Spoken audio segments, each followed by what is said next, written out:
skriver Saddam, Saddam Hussein, Last Crew, founder av Last Crew, stort sett den som har rappet Last Crew de siste 10 årene. Folk tror noen ganger at det er flere folk. Jeg vet ikke helt om det er noe de vil tro, eller om det bare er mange personligheter, men fra tid til annen så hender det at Muammar Gaddafi dukker opp også. Vi har bomba stort sett stabilt siden 2012. T-banen i Oslo, når de bytta til de hvite, så var jeg egentlig gira. Fordi det er litt sånn, ja, de er kule, men det ser ut som tog. Jeg vet folk mener det var tiden, men de hvite T-banene synes jeg, altså det er Porsche. Velkommen til Norge, liksom. Vi gjør alt litt ekstra dyrt. Så alt som er skinnegående er vel det som inspirerte å starte.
Det blir det samme. Hvorfor runker du? Det er en følelse for å gjøre et eller annet, selv om det er konstruktivt eller negativt, har ikke så mye å si på en måte. Alt i alt så er det energi som påføres på gata. Jeg er ikke så begeistret for street art. Jeg synes det er noe vakkert med på en måte bare lukten av spraymaling. Noen liker bensin, jeg liker spraymaling.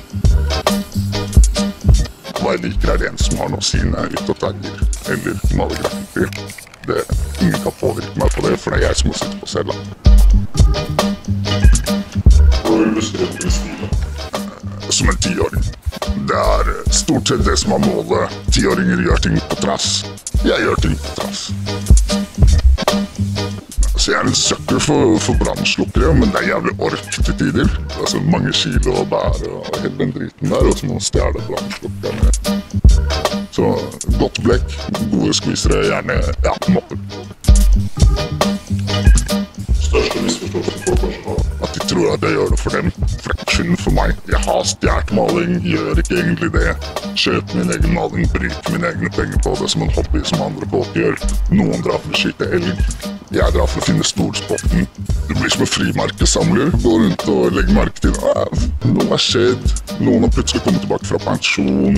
Kanskje rundt koronatidene så man plutselig masse tags man ikke hadde sett på 15 år i byen og sånt nå. Det er en måte å lese byen på som en bok, som veldig få andre får muligheten til det.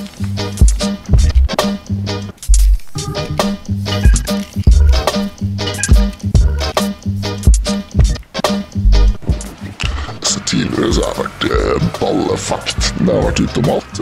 Baller litt mer edru noen dager, men hver sin synd på en måte. Så lenge du ikke er til fare for at jeg skal bli busta, så har jeg ikke noe problem med hva faen folk da.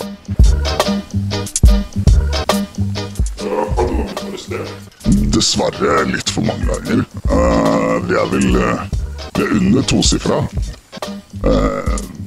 Kun dømt en gang. Men rett under 2-sifra antall arrestasjoner. Akkurat nå så vet jeg at jeg har en utestående bot. Og da er det litt sånn 2-3 uker i fengsel. Det er ikke like gøy som 2 dager på cella, så bare betale en bot. Men altså, med en gang du starter å bli redd for det, så skjer det liksom.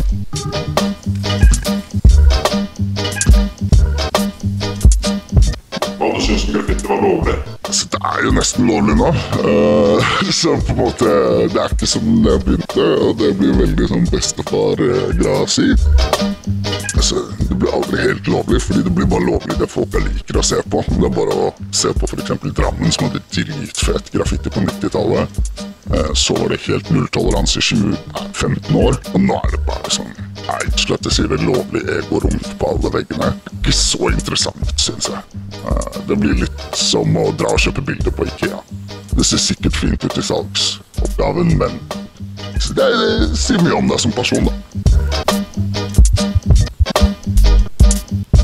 Nå har det endelig kommet liksom litt nytt inn i miljøet de siste 3-4 årene, som har vært på tide. De 10 årene, eller 10-12 årene jeg har holdt på, så er det veldig lite endring. Veldig mye de samme gamle heltene som lever på gamle T-banehistorier fra de ennå var røde. Det er som å høre på bestefaren din på pub, liksom. Det er ikke så interessant hva du gjorde før det var kameraer. Men så er det også alt for mange som starter, tror de er king, så går det 1,5 eller 2 år, så får de seg dame, starter å spise hjemmelaget pasta og blir feite, liksom. Jeg håper folk holder ut i hvert fall 10 år, forhåpentligvis 30 år, og da får du respekten.